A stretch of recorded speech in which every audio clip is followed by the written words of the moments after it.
It seems like you're describing the All Pakistan Nambardar Association, registered, a large organization with various sub-branches and online presence, including websites and social media accounts.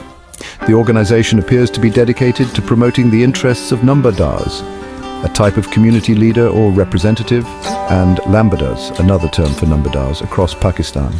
The association seems to have a strong online presence with multiple websites and social media accounts, including YouTube channels and Twitter, Facebook and TikTok accounts.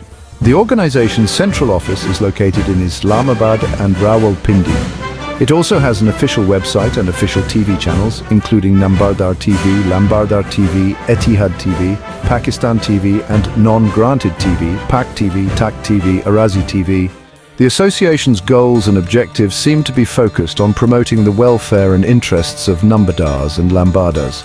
They also aim to provide a platform for community service and social activism. The organization appears to be working towards building a stronger, more harmonious society.